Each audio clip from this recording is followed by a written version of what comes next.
Ladies and gentlemen, my name is Total Biscuit of the WoW Podcast, Blue Please on CynicalBrit.com, and I would like to welcome you to Under the Sea. Under the sea, there'll be no accusations, just friendly crustaceans under the sea. This video is no longer available due to a claim by Disney Entertainment for terrible singing.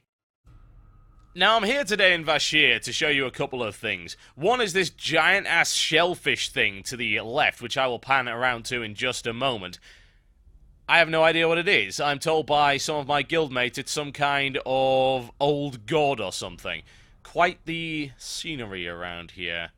Lots of cool stuff. And I'm here to show you the Abyssal Seahorse.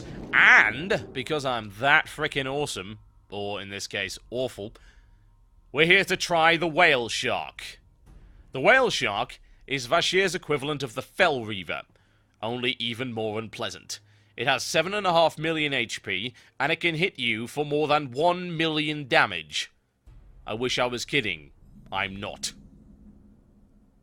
So what we're going to do is we're going to try and kite the Whale Shark. I know this can be done because I've seen it done in another video, but it's quite tricky for a number of different reasons. One being just how frickin' hard it is to hit. Two, because half the guys we've got here, including myself, don't have the Abyssal Seahorse, and don't have the underwater speed and breathing buff that you can get from the introductory quest at the start of Vashj'ir.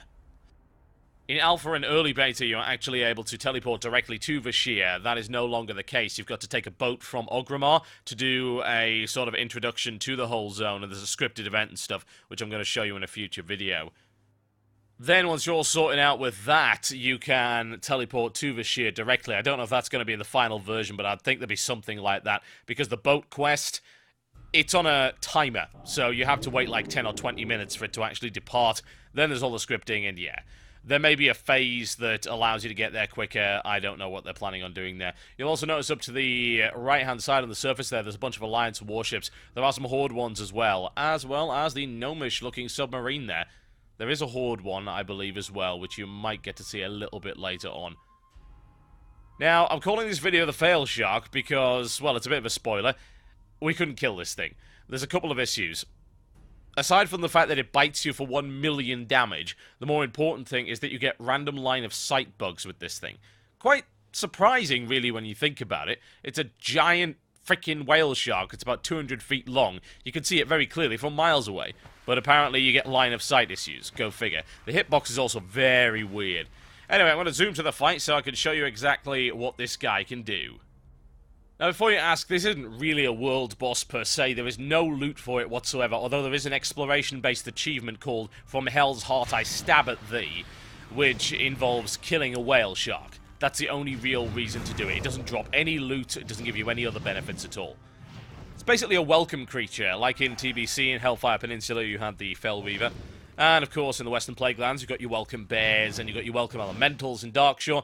And I think Wrath actually lacked a lot of that, which was rather disappointing. I do remember first going to Hellfire and being absolutely amazed by it, and then getting stomped into the ground by this huge robot thing. In Vashj'ir, you will be eaten by the whale shark, and you won't survive it. There is no way to tank this thing at this level. I don't think there's going to be any way to tank it anyway. It hits far too hard for that. Once again, scrolling combat text is broken in the beta right now. You can see certain things like damage taken in heals, but no actual damage meters or anything, so...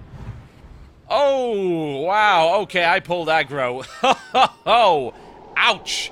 850,000 damage. Not used to doing things without threat meters. The aggro on this is kind of weird. It can reset due to line of sight issues, and I know I was putting out way too much damage for this thing. We're trying to kite it around with chains of ice from the Death Knight. It didn't work out so well, as you can tell. I can see it now. Total Biscuit, you're a raiding noob. You pulled aggro. Nah. I'm used to having Omen. Don't use the default UI. Now, you see, this guy's got an advantage. He knows what he's doing. Let's see if we can ride this. That'll be great. Why is it that you can't mount yourself on aquatic form druids? I suppose it's probably the same reason why you can't mount yourself on a bear druid. It's also very disappointing, I might add. Also, these things wriggle too much. You can't stay on them. You need a harness. Some kind of saddle. Now, I said I was going to show you the Abyssal Seahorse, so let me give you a nice look at it. There you go, the Seahorse of Doom. I'm not all that threatened by that seahorse, I must say. Now, if you want to know how you get this, apparently about 10 quests into Vashir, you can get a quest to tame a seahorse and ride that around, so you don't have to spend too long swimming about, which is nice, because the first few quests I actually did in Vashir, in Alpha, were painfully awful. I think this mount makes it a lot easier. What you should also bear in mind is before that, if you know where you're going, if you can get to the surface, you can actually mount your flying mount while in the water, and then fly up in the air. It's rather handy. Round 2 on Failshark. Do we have the numbers? Not really. I'd say 7.5 million health is not a huge amount, but for a group of this many, bearing in mind we're actually kiting this, and staying in range of it is really hard. It seems easy enough, but because of the whole line of sight thing, it's very weird. If you get too close to it, you end up inside the damn thing, or at least inside its hitbox. And the game doesn't think that you're actually facing it. It thinks that the whale shark is behind you, which it clearly isn't. Unless there's a second whale shark. I might add there is a second whale shark. This is not the only whale shark in this area. There's another one swimming around, so if you want an extra hardcore challenge, then you can take on 2 whale sharks at once, which will result in your horrible, horrible death. You're not going to learn much about Fire Mage PvE rotations here. I'm just spamming whatever I happen to have at the time. What I did realize about halfway through is just like, oh, yeah, I can move while scorching now. I have the talent for it in this spec. It's very nice. I'm still not massively keen on those new fire sounds. I think I preferred the old ones, but hey, whatever. This thing can take a lot of punishment. No doubt about that. It is slowable, though, so you can kite it. Otherwise, I think that's probably the only crowd control that seems to work. It doesn't seem to be moving there, but it kind of is. Its animations are not all there yet. Now, I think you know what's going to happen, so let's just skip to the inevitable demise of the tank when the LOS bugs out, he ends up getting killed, and suddenly, oh god, there's an angry whale shark murdering everything. I survived an 879,000 hit. I am the best tank in the world. And there's no one left alive to take the aggro. At least that does confirm you can clear Cauterize with Ice Block. 1 million! Fantastic. I think that's the hardest I've ever been hit for. My name's been Total Biscuit, and the whale shark's quite tough. That's all I can say. I'll see you next time.